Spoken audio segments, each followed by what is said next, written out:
Des enfants de chiens. Alors, appelez tout le monde. Appelez tout le monde. Je suis en train de faire un live là. On va rager en quoi? Nous sommes des enfants très bien élevés. Donc, qui a mis en scène ses enfants dans l'histoire politique malgache? Qui a décidé de mettre ses enfants dans la politique malgache? C'est bien toi et ton mari. Donc, assumez maintenant. Qui a fait les transactions des huiles? Méthanol, là. Les huiles. C'est bien ton gosse, c'est bien ton fils. Fleury, il a le dossier.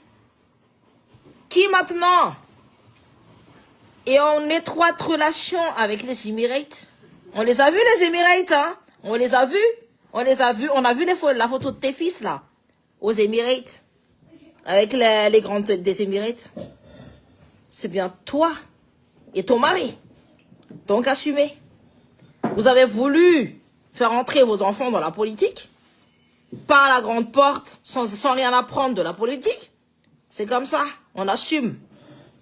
Maintenant que le navire il est en train de brûler, ça y est, madame s'offusque parce qu'on attaque ses enfants qui sont à l'origine des mots de Madagascar. Mots M-A-U-X. Eh ben nous, hein, on va pas lâcher, on va rien lâcher du tout. Et les petites menaces là, ça me fait pas peur. Non, je dirais même pas ça me fait pas peur. Faites-les. Faites-les, mais je les attends un par un. Hein. Un par un les menaces. Hein. Et je les démontrerai un par un. Le peuple malgache, on a marre que vous jouez leur avenir. Le peuple malgache, on a marre du mépris. 35 morts, 35 enfants morts. Tu n'as même pas eu, je dis bien tu, parce que je ne vais même pas te vous voyez, tu ne mérites pas. Tu n'as même pas eu la décence de présenter tes condoléances auprès de ces familles-là. Pareil pour le Stade Paria, c'était de votre faute. C'était vous qui avez décidé de rendre gratuit l'entrée au Paria. Ça a tué 13 personnes, dont la plupart étaient des enfants. As-tu pleuré? T'as fait la fête. T'as fait la fête. Maintenant, enragé, nous, je pense que le mot est bien peu. Nous sommes en colère. Nous ne voulons plus de vous au pouvoir. Toi et ton mari, on en vomit. Le peuple de Tuléar ne veulent même pas se retourner sur vos têtes. À Pénès, vous n'avez même pas osé mettre les pieds là-bas. Pourquoi? Parce que le peuple, on a marre de vous.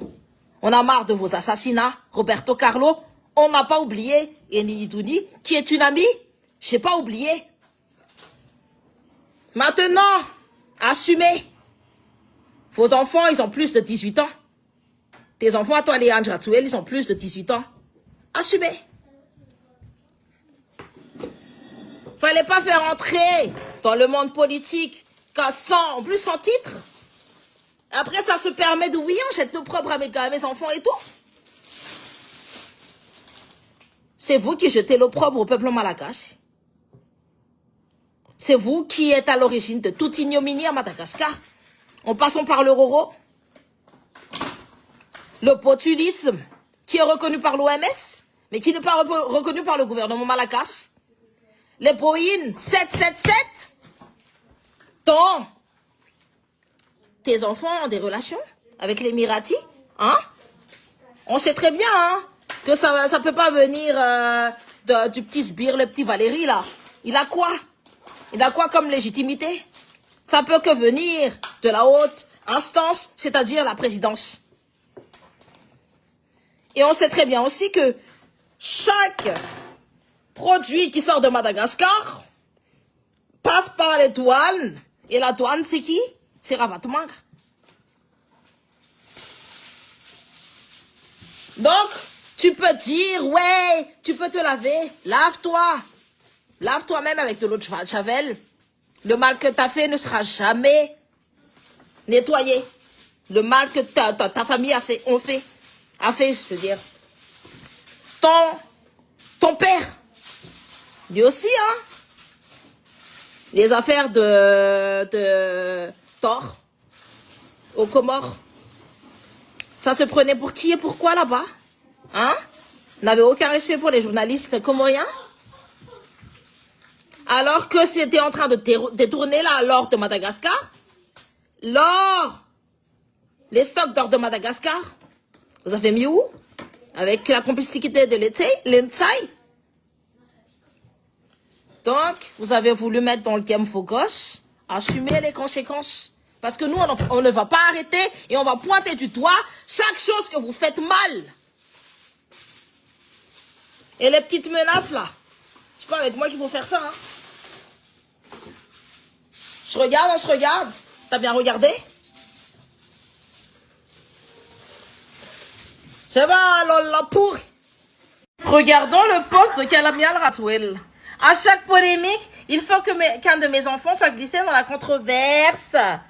C'est devenu trop facile, alimenter la haine déformée, jeter l'opprobre, jusqu'à l'ignominie. Quelle ignominie? L'ignominie, c'est quand ton mari tue des enfants malacasses sans que toi, tu fasses le deuil. Ça, c'est de l'ignominie.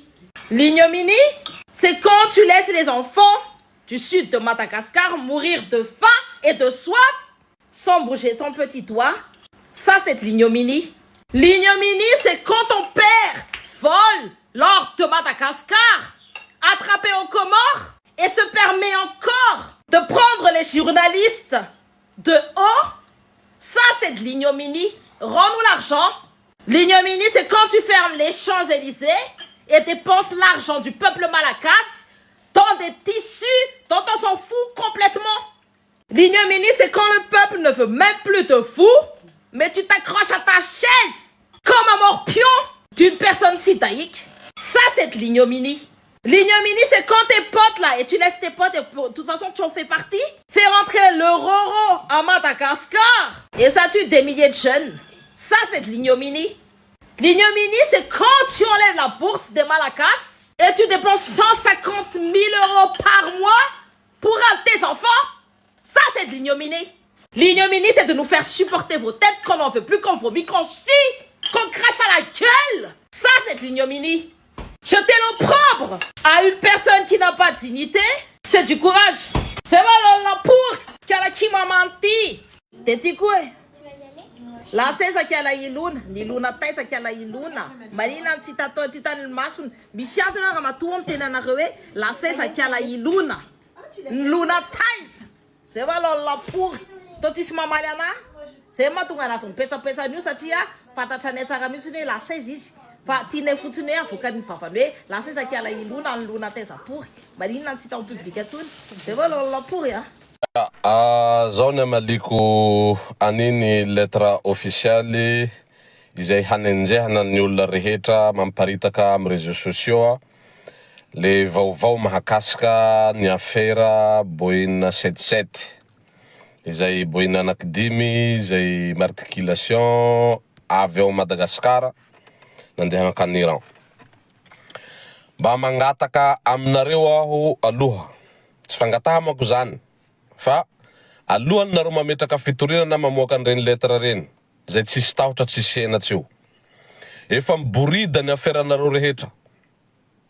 Efa miborida ary hivaha tsikelikely ny zavatra re satria hikaroka ny olona rehetra mahakasika ny raharaham-pirenena fa tsisy hitrahatra tsisy hijano sasy.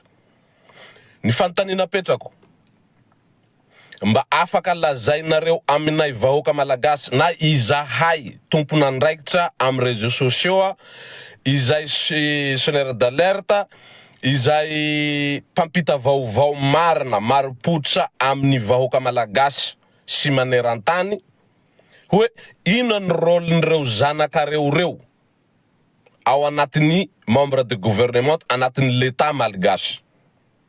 Mba afaka hazavainareo ve hoe izy ireo ve miatrika ny fanaova raha-rahatsonia fiaraha-miasa amin'ny fanjakana hafa firenena hafa, izy ireo ve ministre ny affaires étrangers sa esizeny ministre affaires étrangers sa esizeny ministre ny transport sa ministre ny transport mihitsiny sa izy ireo ministre ny tourisme sa izy ireo SG ministre ny tourisme, sa izy ireo ministre ny énergie, sa SG ministre ny énergie, sa izy ireo ministre ny ponina, sa SG ministre ny ponina ka misolo tena nireo ministre reo rehefa ataony fivoriana, ataony fanovatsonia fiaraha-miasa amin'ny firenena hafa. De izahay indrindrindra ny tenako PDG Andry Bihary, za tsy hatahotra mihitsy ny fitoria zay hataonareo, afaka ataonareo, moi j'assume les conséquences ny raha hataoko iabiaby. Na anareo hitory international, na anareo hitory amy Interpol, na anareo hitory amy FBI, na anareo hitory aiza na aiza, ianareo mpanao amboletra ary mpangalatra ary mpamony ny vahoaka malagasy. Rehefa nareo manao asa amy Champs-Élysées, amy Gucci, amy Rolex et tout ça io, manaona ny zanaky ny malagasy sy ny vahoaka malagasy. Ny montre vidinareo mandeha 45-47 000 euros. Nefa ny vahoaka malagasy 70 000 70% ny vahoaka malagasy mosary, tsisy rano, tsisy jiro, tsisy fampianarana, tsisy fitsabona. Maty tsisy fitsabona. Maty tsisy fanazavana, raha tsy hoe cousine ny raha cousine, niaraka amy cousine, de niaraka amy cousin, de tsy faly amy cousine, izany fanazavana mba hoentinareo, fanazavana bety be ary lacon. Nareo manao asa ny lamba nareo 10 000 15 000 euros. Nefa ny vahoakana antsimo, maty ny mosary, maty ny harandrano.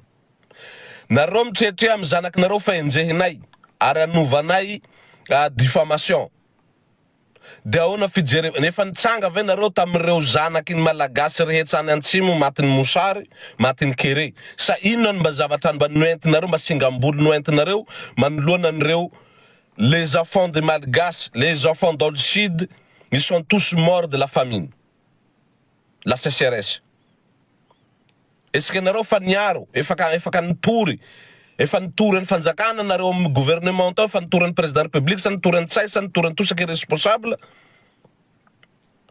Sa reo zanakareo reo miatrika ny ren'olona mpanao asa sosialy avy aty ivelany rehefa grande donateur, reo ve ministre ny ponina sa SG ministre ny ponina. Ino ny rôle ny zanakareo reo, ary vola avy aiza anovan'ireo zanakareo reo dépense, mandeha miatrika fivoriana, miatrika ny famindram-pahefana, miatrika ny raha rehetra mahakasiky ny raha ampirenena. Na ny fiaraha-miasa zany, na ny fanovatsonia zany amin'ny resaky entreprise izay ifanaovana amin'ny état malgasy. Ino ny rôle n'ireo zanakareo reo? Fangatsy fantatray ireo fanananareo reo, sa nareo matahotra le bien malaky, l'immeuble vidinareo sy villa vidinareo aty à la France, sy ana Suisse, sy ana Dubai reo. Ny bien malaky de m'existe amin'ny loi internationale ary ho tonga aminareo reo. Na defa nataonareo reo amianaran'ny ray aman-dreninareo, nataonareo amianaran'ireo zanakareo reo, izay babiny loza ataonareo, ny devoly zay miatrika ny saintoana anatin'ny lohanareo ao. Tsy maintsy ho karohanareo ary tsy maintsy havoaka ary tsy maintsy ho tonga ny acquisition de bien malaky. Satria volam-pirenena reo, ny vahoaka minany angano, ny vahoaka maty mosary, ny vahoaka mijaly, tsy miasa, tsisy jiro, tsisy rano, no vola ividianany volan'ny vahoaka, volan'ny hetra, volan'ny impôt, volan'ny rehetra, io no ataonareo ividianareo zavatra rehetra. Ary volan'ireo boinany martikile a Madagasikara reo, volan'ireo volamena nangalarinareo ndraiky ritsay Christian sy naman'ireo, vola tout ce que baril pétrole angalarinareo miaraka amin'ny maravatomanga reo, ividiananareo an'ireo fanana iabiaby, anorenanareo reo entreprise rehetra reo. Tsisy lohorohoroanareo eto hoe handeha ho torinareo international na ho torinareo aiza na aiza. Condamnation inona ty e? Nareo ro condamné. Et vous êtes condamné à vie. Avec l'acte que vous faites à Madagascar, au peuple malgache. Ary miandra an'izay mihitsiny koa zahay satria mba hijerevana izany tribunal international zany fa hadradradradra eo daholo ny zavatra rehetra izay miseho a Madagasikara sy zavatra iainan'ny malagasy ary ireo rehetra fanananareo aty ireo vola avy aiza reo vola minina inona ny entreprise nareo mamoaka vola ividianareo immeuble ividianareo villa aty à Suisse et tout dans le monde entier io ary na tianareo na sy tianareo ireo entreprise ny zanakareo reo no miara-miasa amin'olona tokony hiara-iasa amin'ny firenena tokony hiara-iasa amin'ny firenena malagasy fatatra iaby nareo tanin'olona ravaravainareo anavaratra ambolenareo fary hanovanareo etaniolona reo so de ataonareo tsy fantatray reo taninan'olo ravaravainareo anambaranareo hôtely reo tanin'olo ravaravainareo anambolenareo vanilla sy girofle reo fantatray daholo reo na ny any mialy na ny any rajoely na ny any ravatomanga na ny any tsay na niza hainay daholo io fa ho avy ny fotoana satria efa mifoha zao ny vahoaka malagasy efa mifoha zao ny firenena ray manontolo satria vonoinareo tanteraka ny vahoaka malagasy telopolo tapitrisa de ataovonareo zavatra ataonareo fa le fanazavana aloha inona ny rôle inona ny asan'ireo zanakareo reo ao anatin'ny membre de gouvernement de vola avy aiza ividianareo reny lamba sy kiraro sy poketra nareo sy montre nareo reny sy ny parfum nareo à 1000 de euro reny mila fanazavana daholo zany ary ho savaina koa nenareo fa tsy hoe zahay vahoaka malagasy any no savaina. C'est de n'importe quoi. De tsy mandinika koa nareo izay gouvernement tarihintsay Christian izay mpangalatra mpanao amboletra miaraka amin'zareo reo mamoaka an'ireny taratasy reny. Reo misy sarina alefako ao. J'ai partagé beaucoup de photos de vos enfants qui sont en train de faire des signatures assistées, des conférences assistées, des réunions pour les membres du gouvernement malgache avec les affaires étrangères, avec les affaires de transport, avec les ministres des affaires étrangères, avec des ministres des affaires, avec des ministres de transport, avec des ministres d'énergie, avec des ministres de population. Tout ce que vous avez publié, io karma, io mi poudam nareo, ro mi sari. N'empêche comme nous lettres nareo, de il faut regarder les photos. Rewera nataonareo miaraka amreo zanakareo reo. Explique-nous à tous les peuples malgaches que l'argent que vos enfants sont en train de déplacer pour assister à toutes ces réunions, tous ces AG, tout ce qui est des affaires d'État, c'est avec quel argent et quel budget?